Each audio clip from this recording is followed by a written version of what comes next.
ഉപതെരഞ്ഞെടുപ്പ് നടക്കുന്ന നിലമ്പൂരിൽ UDF പ്രചാരണത്തിൽ മുസ്ലിം ലീഗ് നേതാക്കൾ സജീവമാകാത്തതിൽ വെട്ടിലായി കോൺഗ്രസ്. ആര്യടൻ ഷൗക്കത്തിന് പാണക്കാട് കുടുംബത്തിന്റെ പിന്തുണയില്ലാത്തത് ലീഗ് നേതാക്കളെയും അകറ്റുന്നു. പ്രചാരണത്തിൽ മുസ്ലിം ലീഗ് പ്രവർത്തകർ സജീവമാകാത്തത് തിരിച്ചടിയാകുമെന്ന ഭീതിയിലാണ് കോൺഗ്രസ്.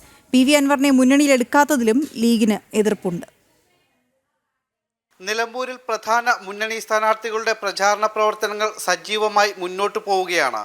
പ്രചാരണം ആദ്യഘട്ടം പിന്നിടുമ്പോഴും വിഭാഗീയതയും മുന്നണിയിലെ അസ്വാരസ്യങ്ങളും മറികടക്കാനാകാതെ പ്രതിസന്ധിയിലാണ് UDF. കഴിഞ്ഞ തവണ VV പ്രകാശ് UDF സ്ഥാനാർത്ഥിയായി മത്സരിച്ചപ്പോൾ ആര്യടൻ ഷൗക്കത്ത് വിഭാഗം കാലുവാരിയിരുന്നു. ഇത്തവണ അതേ സാഹചര്യമാണ് ആര്യടൻ ഷൗക്കത്തിനും. DCC അധ്യക്ഷൻ VS ജോയിയെ പിന്തുണയ്ക്കുന്നവർ കാലുവാരുമെന്ന ആശങ്ക ഇപ്പോഴും നിലനിൽക്കുന്നു. പ്രചാരണം ഒരാഴ്ച പിന്നിട്ടെങ്കിലും കോൺഗ്രസിനുള്ളിലെ വിഭാഗീയ പ്രശ്നങ്ങൾ പരിഹരിക്കാൻ ഇതുവരെ കഴിഞ്ഞിട്ടില്ല. ഇതിനിടെ ലീഗിന്റെ നിസ്സഹകരണവും ചർച്ചയാകുന്നുണ്ട്.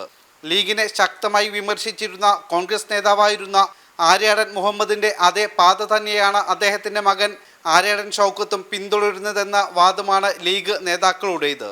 UDF കൺവെൻഷനിൽ പാണക്കാട് കുടുംബത്തിൽ നിന്നും ആരും പങ്കെടുക്കാത്തതും വിവാദമായിരുന്നു. മുൻ MLA PV അൻവറിനെ UDF മുന്നണിയിൽ പ്രവേശിപ്പിക്കാൻ ലീഗ് നേതാക്കൾ കിണഞ്ഞ് പരിശ്രമിച്ചെങ്കിലും അതും നടക്കാത്തതിൽ നേതാക്കൾക്ക് വലിയ അതൃപ്തിയുണ്ട്.